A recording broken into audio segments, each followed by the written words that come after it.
buat kita semua. Perkenalkan, nama saya Ristu Sianturi dengan NPM 2305030293 kelas 2B33. Nah, di sini saya ingin membawa materi tentang pengelompokan hewan seperti herbivora, karnivora, dan omnivora. Berikut penjelasannya.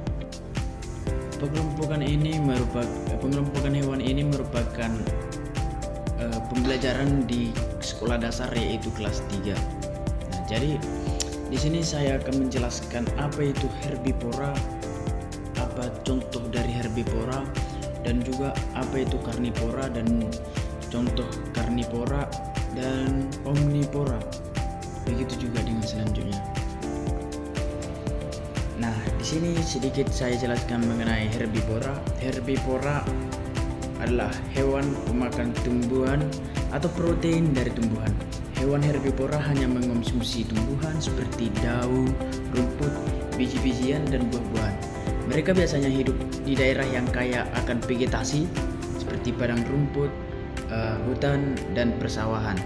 Herbivora juga berperan sebagai konsumen primer dalam rantai makanan.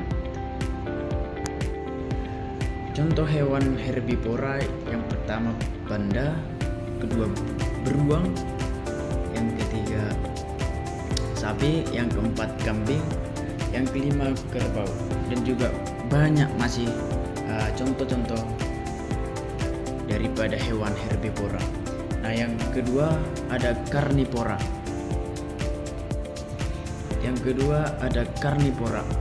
Karnivora adalah hewan yang pemakan daging atau tubuh hewan lain. Dalam konteks hewan karnivora adalah kelompok hewan yang menjadikan hewan lain sebagai sumber utama makanannya, seperti kucing, serigala, dan harimau, dan masih banyak contoh hewan lagi. Mereka sering disebut predator karena berburu dan memakan mangsa. Karnivora dapat dibedakan menjadi karnivora obligat yang mengandalkan daging untuk nutrisi, dan karnivora fakultatif yang juga mengkonsumsi makanan non-hewan.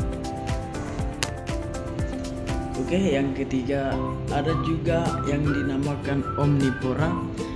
Omnivora adalah hewan atau organisme yang memiliki kemampuan untuk memakan baik tumbuhan maupun hewan. Hewan omnivora atau disebut juga dengan hewan pemakan segalanya. Berperan penting dalam rantai makanan sebagai penghasil energi dan nutrisi bagi organisme lain. Istilah omnivora berasal dari kata Latin omnis yang berarti semua dan vorare yang berarti makan. Contoh hewan omnivora yaitu yang pertama kucing, yang kedua lele, yang ketiga dia ada ayam. Nah, begitu juga masih banyak juga contoh hewan-hewan yang tergolong dalam omnivora. Nah, adapun kesimpulan dari materi pengelompokan hewan yaitu herbivora, karnivora, dan omnivora adalah penggolongan hewan berdasarkan jenis makanannya atau tumbuhan, daging, atau keduanya yang menentukan ciri fisik atau terutama gigi dan peran ekologis mereka dalam rantai makanan. Sekian dari video pembelajaran dari saya. Saya ucapkan terima kasih.